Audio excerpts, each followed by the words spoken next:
Let's take a look at the link between water, sanitation, and hygiene.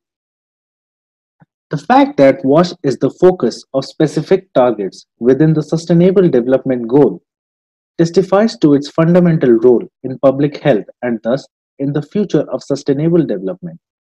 In addition, human rights are access to clean water and sanitation, as acknowledged by the General Assembly of the United Nations in 2010. In order to achieve the fulfillment of these rights, we will need the right systems, well resourced, competent organizations that deliver services and modify behaviors in a robust and appropriate manner. Wash and undernutrition. Lack of access to wash in many ways can affect the nutritional status of a child.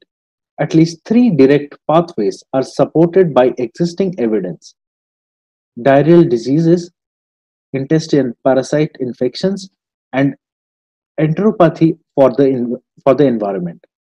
Wash may also have an indirect impact on the nutritional status by requiring long walking distances in search of water and sanitation facilities and distracting a mother from childcare.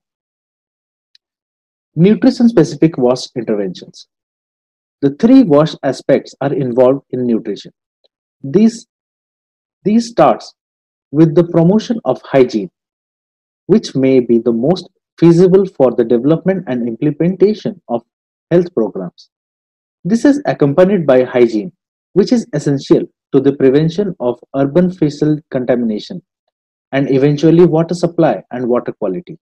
While improvements in broader water and sanitation infrastructure would involve resources beyond the reach of nutrition, the mechanisms and components of such initiatives are briefly described to promote advocacy and preparation of nutrition and wash co-location efforts. Hygiene promotion.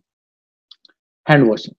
Critical hand washing periods: before preparing food or cooking, before eating or feeding a child, after cleaning a child's bottom, after defecation.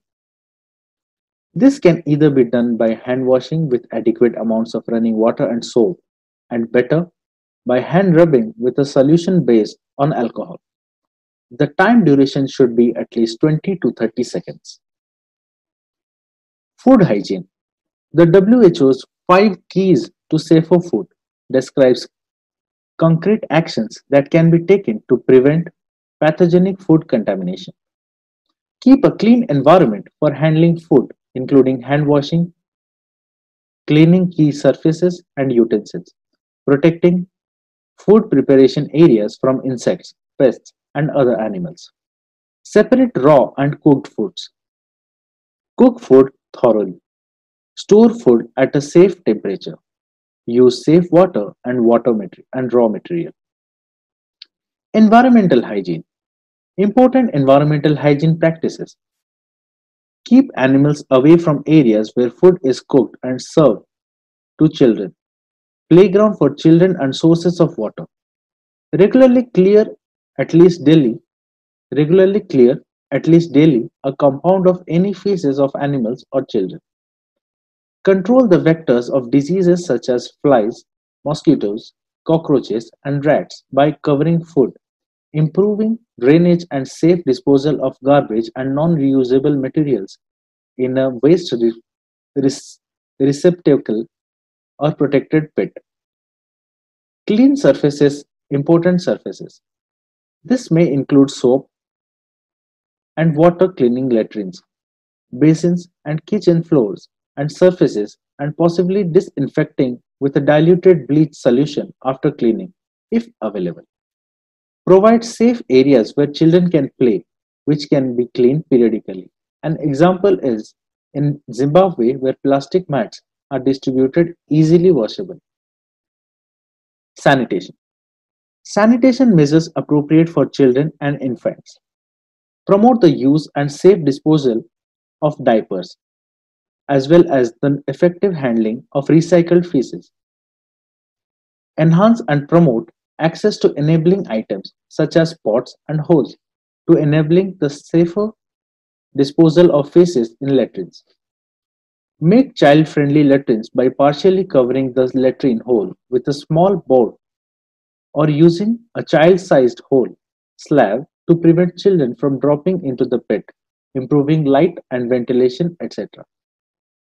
Sanitation interventions for vulnerable populations.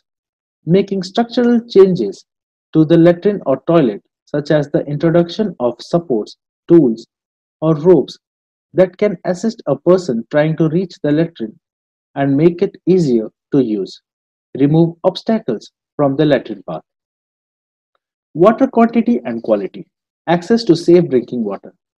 It is estimated that 15 to 20 liters of water are required per person per day for consumption. Food preparation, cleaning, washing, and personal hygiene. Household water treatment and safe storage. HWT must effectively remove the pathogens that cause disease in a particular setting in order to achieve health benefits and be used correctly and consistently by communities with contaminated drinking water.